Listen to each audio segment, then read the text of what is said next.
नमस्कार बच्चों। आज हम हिंदी साहित्य के पाठ 7 साथ ही हाथ बढ़ाना नामक कविता का अध्ययन करेंगे। ये कविता जो है साहिर लुधियानवी जी के द्वारा लिखी गई है और ये गीत भी है। और जो साहिर लुधियानवी जो हैं वो एक गीतकार भी हैं और कवि भी हैं। तो आइए इनके बारे में जानते हैं।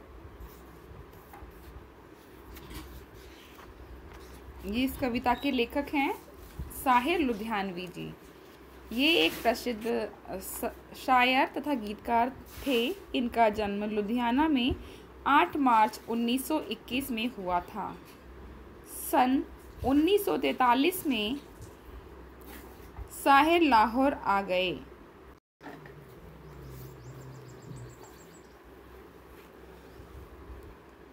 उसी वर्ष उन्होंने अपनी पहली कविता संग्रह तलखियाँ छपवाई। सन 1945 में विश्व प्रसिद्ध उर्दू पत्र अदब-ए-लतीफ़ और शाहकार के संपादक बने। बाद में द्विमासिक मतलब 2 महीने में एक बार तो द्विमासिक पत्रिका सवेरा के भी संपादक बने। सन 1949 में उन्होंने फिल्म आज़ादी की राह पर के लिए पहली बार गीत लिखे। सचिन देव बर्मन, एन दत्ता, शंकर जयकिशन, खयाम आदि संगीतकारों ने उनके गीतों की धुनें बनाई हैं। 59 वर्ष की अवस्था में 25 अक्टूबर 1980 को दिल का दौरा पड़ने पर लुधियानवी जी का निधन हो गया। और इनकी जो रचनाएं हैं, ये जो परिचय है, ये संक्षिप्त परिचय है इनका। बाकी आप विस्तार में जाकर इनका जो नेट पर जाकर आप विस्तार में इनके बारे में जान सकते हैं। जो इनकी रचनाएं हैं वे गीत हैं एक तरीके से। तो इसमें है अल्लाह तेरो नाम, ईश्वर तेरो नाम, मन रे तू काहे ना धीर धरे, ईश्वर अल्लाह तेरो नाम, मैं पल दो पल का शायर हूँ आदि। ये सब उनकी रचनाएं हैं। आइए हम उनके द्वारा रचित पाठ साथ ही हाथ बढ़ाना का अध्ययन करते हैं। साथ ही हाथ बढ़ाना, एक अकेला थक जाएगा मिलकर बोझ उठाना। जैसे कि यदि हम कोई भी कार्य अकेले करते हैं तो वह कार्य करने में हमें ज़्यादा शक्ति जुटानी पड़ती है ना। और वही कार्य अगर कुछ लोग मिलकर करें तो क्या होता है, उसमें कम समय लगता है और जो शक्ति है वो भी कम लगती है। तो जब हम साथ मिलकर एक टीम वर्क करते हैं तो क्या होता है, वो काम जल्दी हो जाता है और अच्छी भली प्रकार से होता है। तो यहाँ भी कवि ने बताया है कि साथ ही हाथ बढ़ाना, एक अकेला थक जाएगा मिलकर बोझ उठाना। कि हे साथी, हे मित्रों, तुम जो कार्य में क्या करो, हाथ बटाओ। हाथ बटाओ मतलब कि अपनी जो भी भूमिका है वो निभाओ उस कार्य को करने में, क्योंकि एक अकेला जो है उस कार्य को करते करते थक जाएगा। जैसे कि हमने एक कहानी सुनी थी कि एक लकड़ी को आसानी से तोड़ दिया जाता है ना। और उसके साथ साथ क्या होता है, जब बहुत सारी लकड़ियाँ एक साथ तोड़ने के लिए दी जाती हैं तो क्या होता है, वो लकड़ियाँ नहीं टूटती हैं। तो एकता में वही बल होता है। तो यही है कि हम एकजुट होकर कार्य करते हैं तो वो कार्य जो होता है बहुत अच्छी तरीके से होता है। हम मेहनत वालों ने जब भी मिलकर कदम बढ़ाया, सागर ने रास्ता छोड़ा, पर्वत ने शीश झुकाया। तो यहाँ पर कवि आगे कहते हैं कि हम मेहनत वालों ने, जो हम मेहनत करने वाले हैं, हम जो मज़दूर हैं, इन्होंने क्या किया, जब भी मिलकर कदम बढ़ाया। जब भी कोई भी कार्य क्या होता है, जब एक साथ जुड़कर किया जाता है, एक साथ किया जाता है, बहुत सारे लोगों के साथ किया जाता है, तो क्या होता है कि ऐसे कार्य करने वालों के आगे तो जो सागर होता है वो भी रास्ता छोड़ देता है। इसका हम जो प्रमाण है वो ले सकते हैं कि जब राम जी को लंका जाना था तो बहुत सारे वानरों ने मिलकर के उस सागर को पार करने के लिए उस पर पुल बनाया था। तो यहाँ बहुत सारे वानरों ने एक साथ काम किया था, है ना। तो बहुत सारे जो वानर एक साथ मिले तभी वह काम हो पाया। तो ऐसे ही जब बहुत सारे लोग किसी एक ही लक्ष्य को प्राप्त करने के लिए कार्य करते हैं तो वह कार्य जल्दी से और अच्छी तरीके से सफल हो पाता है। तो इसीलिए हमें भी एकजुट होकर कार्य करना चाहिए, क्योंकि जब एकजुट होकर कार्य करते हैं तो क्या सागर भी उसके लिए रास्ता छोड़ देता है। और पर्वत ने शीश झुकाया, और पर्वत भी जो साथ साथ मिलकर कार्य करते हैं, पर्वत भी उनके सामने शीश झुका देते हैं।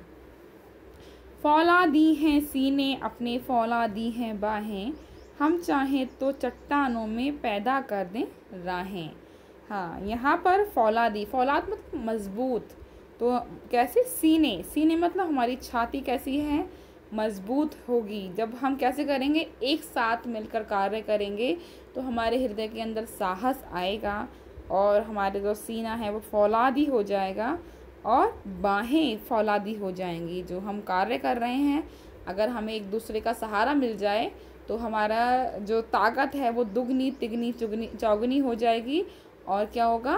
फिर हमारी जो बाहें हैं वो फौलादी हो जाएंगी उस कार्य को करने के लिए। हम चाहें तो चट्टानों में पैदा कर दें राहें। और हम जब एकजुट होकर मिल जाएंगे और उस कार्य को करेंगे तो क्या होगा? हम चट्टानों में भी राहें बना सकते हैं। और वास्तविकता है, जो इतने बड़े बड़े कार्य होते हैं, अगर किसी एक व्यक्ति के ऊपर निर्धारित होकर वो कार्य किया जाए, निर्भर होकर कार्य किया जाए, तो वह कार्य कभी भी सफल नहीं हो सकता जब तक कि उसमें बहुत से लोगों का योगदान ना हो। तो जैसे कि आप विद्यालय होते हैं, विद्यालय में भी जो टीचर अध्यापक होते हैं वो भी एक साथ मिलकर के उस विद्यालय की बहुत सारी योजनाओं को क्या कहते हैं, आगे सफल बनाते हैं। अगर किसी एक व्यक्ति के ऊपर निर्भर होकर कार्य किया जाए तो शायद वह कार्य पूरा ना हो पाए। तो यहाँ पर एकता के जो शक्ति है, एकता का जो बल है, उस पर बहुत ज़्यादा ध्यान उसकी ओर आकर्षित किया गया है। साथी हाथ बढ़ाना, तो यहाँ पर कहा गया है, हे साथी, हम सब जब मिलकर कार्य करेंगे तभी वह कार्य आगे हो पाएगा, सफल हो पाएगा। हे साथी हाथ बढ़ाना, हम हाथ मिला करके वह कार्य करेंगे। आगे, मेहनत अपने लेख की रेखा, मेहनत से क्या डरना, कल गैरों की खातिर की आज अपनी खातिर करना। तो मेहनत जो है क्या है? वो अपने लेख की रेखा है। लेख मतलब भाग्य की रेखा है। जो मनुष्य होता है तो उसका जो पुरुषार्थ है, तो सबसे पहले जो 4 पुरुषार्थ हैं, तो पहले यही बताया गया, धर्म अर्थ काम मोक्ष।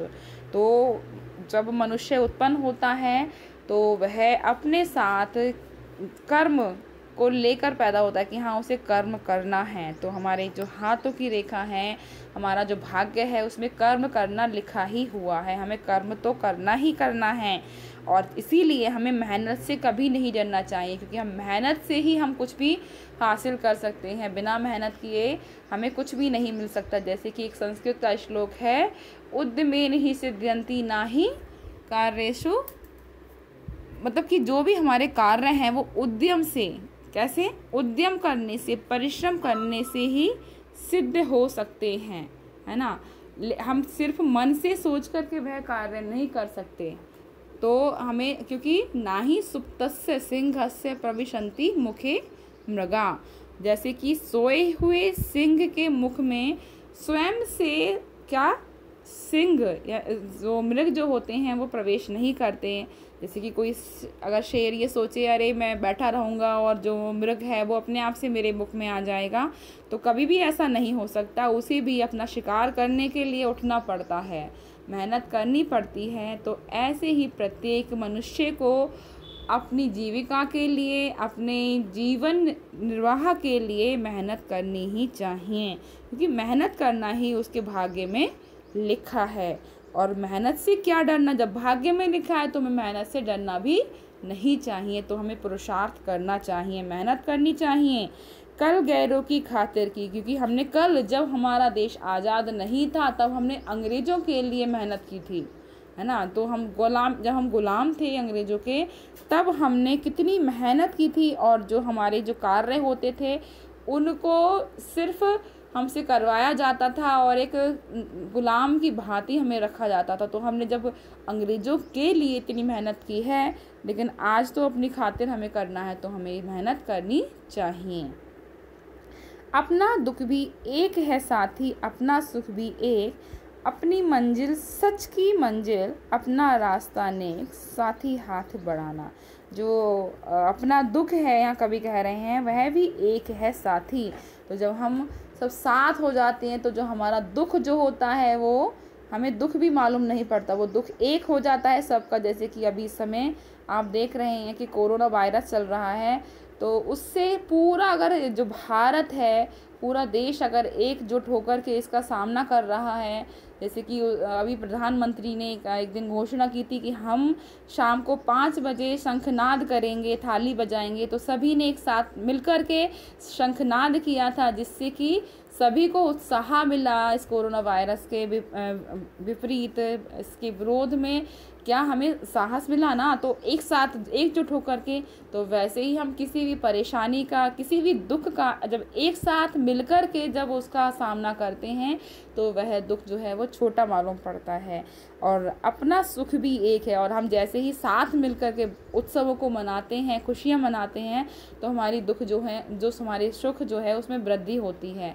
तो जब हम दुख दूसरों के साथ बांटते हैं तो हमारा दुख जो है वो कम हो जाता है, और सबका दुख वो एक हो जाता है और वो कम हो जाता है। और ऐसे ही यदि हम अपने सुखों को, अपनी खुशियों को भी जब दूसरों के साथ बांटते हैं तो सबकी वो खुशियाँ मिलकर एक हो जाती हैं और वो खुशियाँ बढ़ जाती हैं। ठीक है, तो और इसीलिए हमें अपने दुखों को भी और अपनी खुशियों को भी दूसरों के साथ शेयर करना चाहिए, बांटना चाहिए। अपनी मंजिल सच की मंजिल, और हम सभी की मंजिल जो है वो सत्य की मंजिल है, सच की मंजिल है। जो हमारा लक्ष्य है वो सत्य है।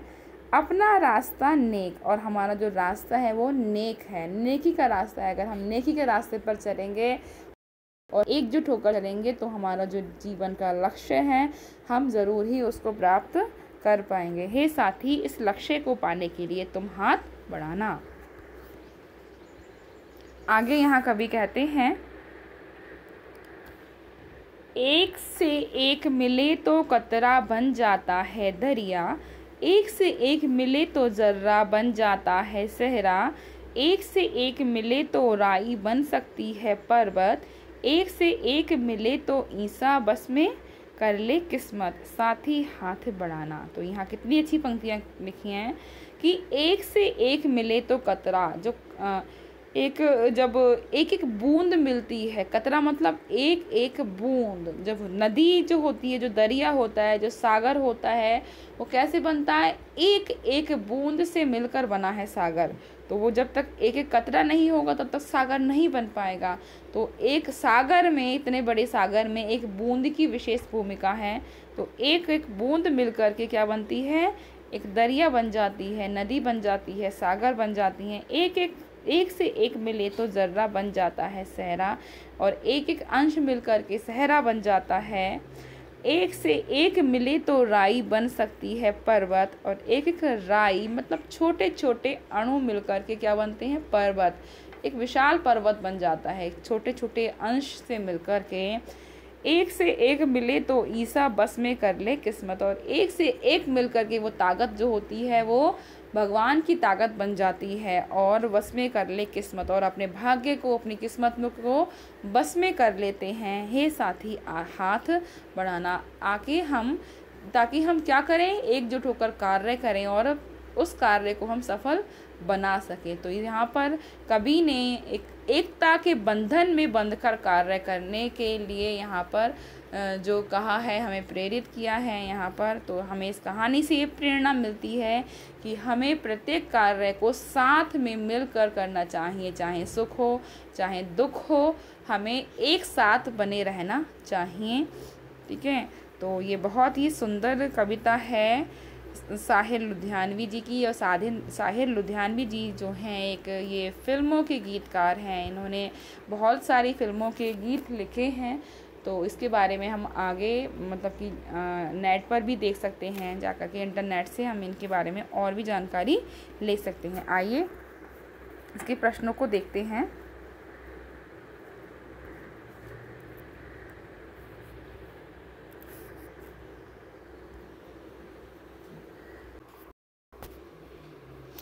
इसका जो पहला प्रश्न है, गीत की किन पंक्तियों को तुम अपने आसपास की ज़िंदगी में घटते हुए देख सकते हो। तो जो इसकी जो पंक्तियां हैं, कौन कौन सी पंक्तियां हैं जिनको हम अपने आसपास घटते हुए देखते हैं। तो बहुत सारी पंक्तियां हैं, जैसे कि मेहनत करने वाले, जब कोई भी मज़दूर, जो मज़दूर वर्ग के लोग होते हैं, वो एक साथ मिलकर जब कार्य करते हैं तो एक बहुत बड़ी इमारत का निर्माण कर देते हैं, है ना। क्योंकि जब बिल्डिंग बनती है कोई भी, तो कोई भी एक मज़दूर उसको नहीं बना सकता। तो इसको हम साक्षात देख सकते हैं कि जब भी कोई बहुत बड़ी बिल्डिंग या इमारत बनती है तो क्या होता है, इसमें बहुत सारे मज़दूर मिलकर के एक साथ कार्य करते हैं और उसका निर्माण करते हैं। तो ये हम अपनी आँखों से देख सकते हैं। आगे है, सागर ने रास्ता छोड़ा, पर्वत ने शीश झुकाया, साहिर ने ऐसा क्यों कहा, लिखो। तो जब हम मेहनत करते हैं एक साथ एकजुट होकर के, तो वो मेहनत के आगे जो सागर को भी रास्ता छोड़ना पड़ता है और पर्वत भी उनके आगे शीश झुकाते हैं। और इसीलिए बताया गया कि यहाँ पर एकता में बल होता है। गीत में सोने और बाहों को फौलादी क्यों कहा, सीने और बाहों को फौलादी क्यों कहा गया है। तो सीने और बाहों को फौलादी मतलब मजबूत इसलिए कहा गया है कि हम जो है सत्य की राह पर चल रहे हैं, और जब हम सत्य की राह पर चलते हैं, एकजुट होकर चलते हैं, तो हमें क्या होता है, अंदरूनी आंतरिक ताकत मिलती है, शक्ति मिलती है, जिससे कि हमारा जो मजबूती मतलब कि जिससे हमारा सीना है मजबूत होता है, हमें कुछ भी दुख या सुख झेलने की ताकत मिलती है। बाकी आपको ये सारे प्रश्नों के उत्तर PDF में दे दिए जाएंगे, इसको आप उसमें देख सकते हैं। ठीक है, धन्यवाद बच्चों।